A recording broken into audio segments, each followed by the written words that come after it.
Suami Kalau ngomong kita suami pisah aja. mengucapkan kata kita Apakah jatuh pisah talak? aja, itu apakah sebagian kata talak? Ya, itu bisa termasuk kata talak, talak kinayah.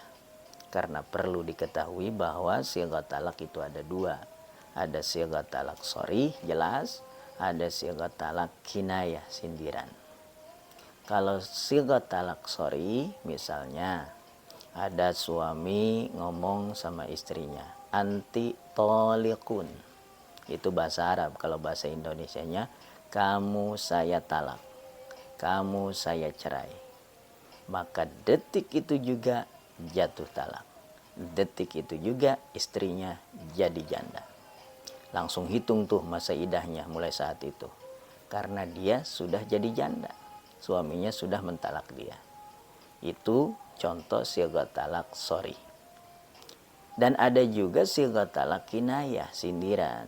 Contohnya seperti misalnya ada seorang suami ngomong ke istrinya, udah kita udahan aja. Apakah jatuh talak? Ketika ada suami ngomong kayak gitu sama istrinya, belum tentu. Kalau saat suaminya ngomong kayak gitu dalam hatinya memang bermaksud mentalak istrinya, maka jatuh talak. Kalau enggak, ya enggak. Makanya kalau suami ngomong kayak gitu, istri jangan diam aja. Tanya suaminya, apa nih bang maksudnya?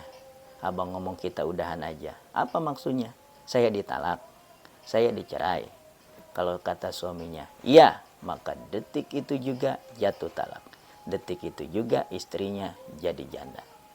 Tapi kalau kata suaminya enggak, maka enggak jatuh talak. Ya terus apa maksudnya? Abang ngomong kita udahan aja. Kata suaminya, ya udahan aja berantemnya, capek berantem mulu, ih kayak Tom and Jerry aja.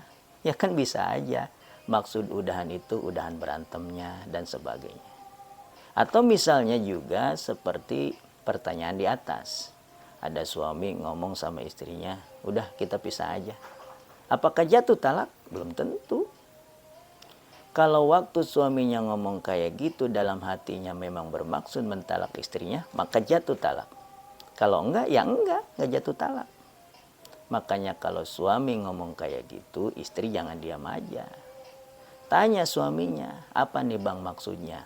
Abang ngomong kita pisah aja. Saya ditalak, saya dicerai. Kalau kata suaminya, iya, maka jatuh talak detik itu juga. Detik itu juga istrinya jadi jande. Tapi kalau kata suaminya enggak, gue ngomong kayak gitu bukan bermaksud menceraikan kamu, maka enggak jatuh talak. Ya terus apa? Maksudnya abang ngomong kita pisah aja. Kata suaminya, ya maksudnya kita pisah aja dulu tidurnya. Gue tidur di kamar belakang, lu tidur di kamar depan. Gue lagi gak mau tidur sama lu, lagi sebel gue lihat muka lu. Ya kan bisa aja, gitu maksudnya. Jadi kesimpulannya, kalau suami mengucapkan kata talaknya sorry, jelas, maka detik itu juga jatuh talak. Mau ada niat, mau enggak di dalam hatinya, tetap jatuh talak. Tapi kalau suami ngucapin talaknya talak kinayah, sindiran, maka bisa jatuh talak, bisa enggak. Kalau saat dia ngomong kayak gitu dalam hatinya memang bermaksud mentalak atau menceraikan istrinya, maka jatuh talak. Tapi kalau enggak ada maksud mentalak istrinya, maka tidak jatuh talak.